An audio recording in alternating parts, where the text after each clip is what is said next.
Ladies and gentlemen, hello and welcome to my YouTube channel, The School of Love.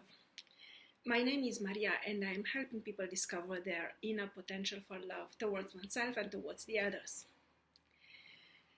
Today, I invite you to a new episode from the series labeled My Thoughts on Various Phenomena, Events, Personalities, Celebrities,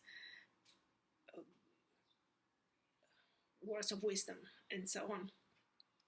And today I will refer in particular to a specific phrase which has gained traction in recent months and even years. If you want peace, prepare to war. It is one of the most important sentences in military history and refers to the fact that it is only in inner strength, that we can find security and stability, particularly political stability, which then becomes the precondition for economic prosperity. And this idea of if you want peace, prepare for war, refers mainly to nations or to states or states politics or states geostrategical movements and ideologies. But I find it is very useful for us humans to adopt such a strategy as well as individually patterned existential attitude. And what this means exactly, I'm going to elaborate on in this video.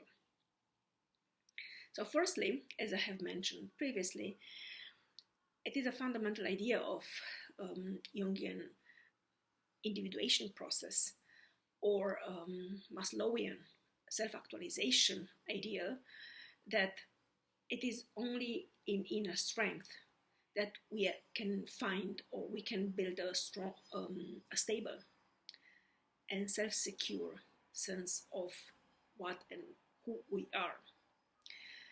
And in order to build up inner strength, we need hardships and difficulties, and we need to develop not only the ability to overcome them, but also to bounce back after encountering and overcoming them. This is usually called resilience.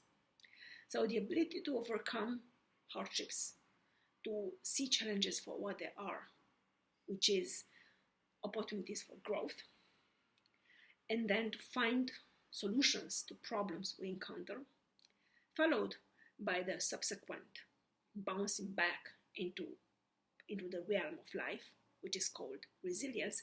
This is the process by which we become stronger. We become more self-reliant. We become responsible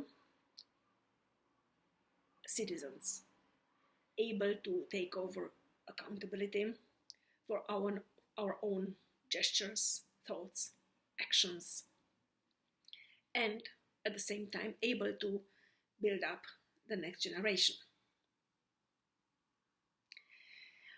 In more practical terms, the idea that only in strength one can find inner stability and security extrapolates to the idea that only in the self-awareness that I can defend myself in case of necessity. Only this idea is what allows me not to resort to violence or manipulation to convince others or to confront others. In terms of social skills, negotiating or negotiation is one of the most fundamental elements to circumscribe our lives. If you want, anything in life is a negotiation or a transaction. People say, it is said that the older we get, the more mature we get, we overcome this stage of transactional interactions. Nevertheless, the largest part of our interactions will be based on negotiation and transaction. What this means is that if I am self-aware that I can defend myself in case of necessity, automatically means that I can expose myself. I can expose my vulnerability in gradual stages so that I can have an honest, open-minded, transparent interaction with others, depending on level of trust, in which negotiations and transactions become win-win interactions and not win-lose, or worse, lose-lose or lose-win interactions. And in doing so, there are two elements which we should avoid, we must avoid by all means. One is violence, aggressiveness, trying to intimidate the others in order to push our own agenda, or manipulation. This is at the other spectrum of unhealthy strategies to achieve or to push through one's agenda.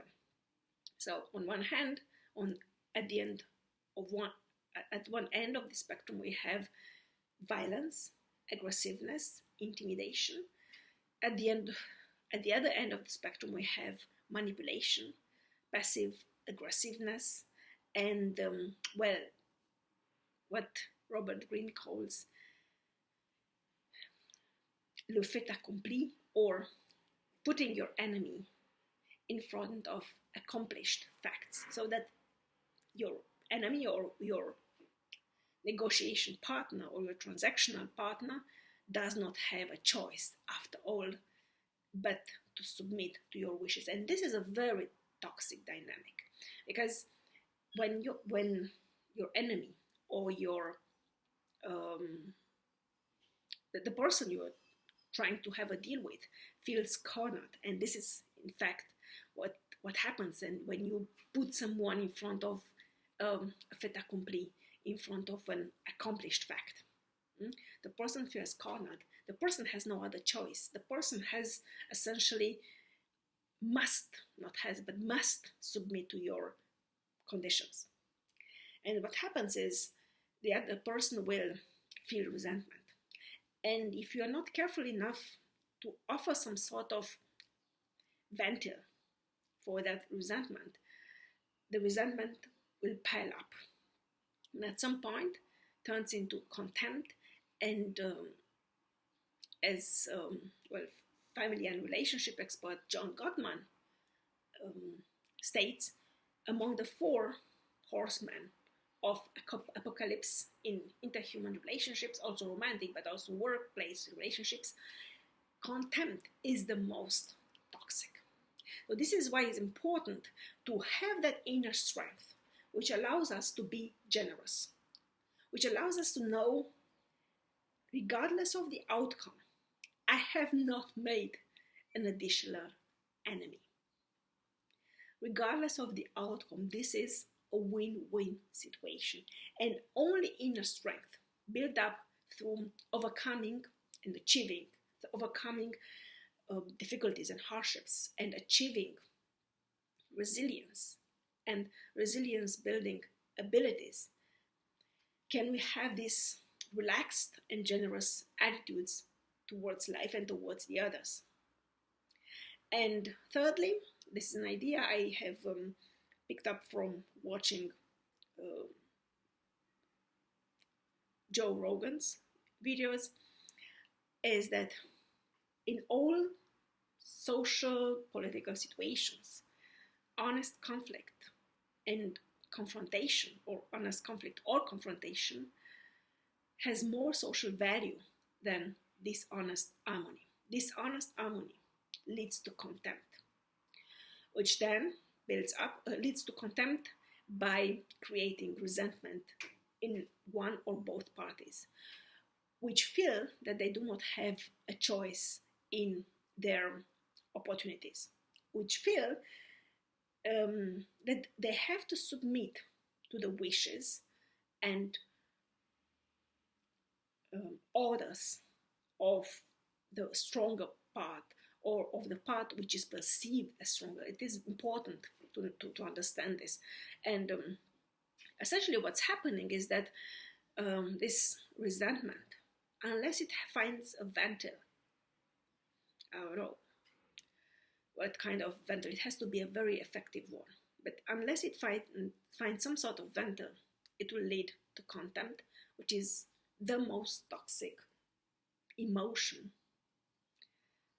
and fully destructive in terms of interhuman relationships. So to recapitulate, the reason why, if we want peace, we have to prepare for war is that it is only in strength that we find inner security and stability, which are fundamental for some sort of prosperity and continuous abundance. Secondly, the self-awareness that I can defend myself in case of necessity, no matter what, no matter the circumstances, is what allows me not resort to violence or manipulation, the two extreme behaviors on the spectrum of interhuman interactions, to convince others. And thirdly, honest conflict and or confrontation has more social value than dishonest harmony, which leads to resentment, which then leads to revengefulness, bitterness, and contempt, which are absolute kryptonite for interhuman relationships. Thank you for listening to me today, and I'm looking forward to welcoming you very soon again. Love and peace to you all.